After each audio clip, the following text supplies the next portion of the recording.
Hi guys! So for today's video is mag-share tayo ng tips kung paano ko nga ba nag-gain or nakuha itong 1,600 subscribers sa loob lamang ng 1 or 2 weeks. Like, Wow! it's so very impossible lalo na sa mga katulad kong baguhan na super hirap makagain ng subscribers at viewers, pero it happens today. Kaya ayun nga, gusto kong i-share yung experience at yung mga ginawa ko sa inyo. Ito yung ginawa ko guys, hindi ko napapatagalin.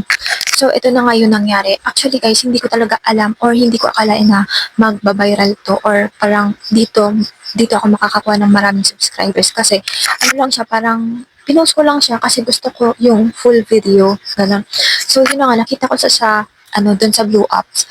Habang nag-scroll ako doon sa Blue Apps, nakita ko yung short clip niya. Tapos hinanap ko yung mga full video niya, pero wala akong mahanap. So ang ginawa ko is, yung mga short clip, pinagdugtong-dugtong ko siya. Tapos yun, nagkaroon ako ng full video. Tapos in-upload ko siya dito sa YouTube. And then yun na nga, paka-upload ko, parang biglang dumami yung views. Like, Wow! yung first upload ko or first day ng pag-upload ko, nagkaroon agad siya ng 2K views, tapos 3K, ganun.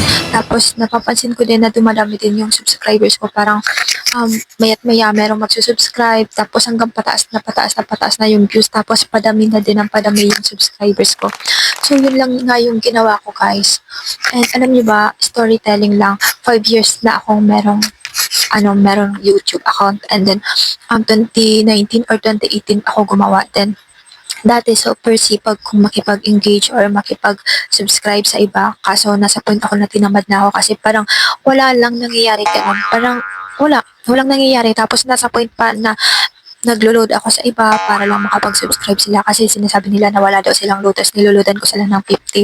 Tapos ayun, at the end of the time, nag-unsubscribe din sila sa akin. Kaya ayun, parang tinamad na ako kaya tinigilan ko na siya. Tapos yung subscribers ko pa lang na yun is nasa 100 plus subscribers. Tapos ngayong 2025, ngayong parang August 2025, nasa 200 nasa 200 plus something, mga 236 yung subscribers ko. Tapos yun nga, dahil dun sa video na in-upload ko, hindi ko akalain na dadami yung subscribers ko and yung viewers ko. And as you can see nga, naging 1,600 yung subscribers ko na hindi ko ina-expect talaga sa sarili ko na ganun mangyayari or magkakaroon ako ng ganun. Kasi super tagal kong hinintay na magkaroon ako ng 1,000 subscribers kasi isa nga yan sa kailangan or sa monetization ni YouTube para magkaroon tayo or ma-monetize tayo.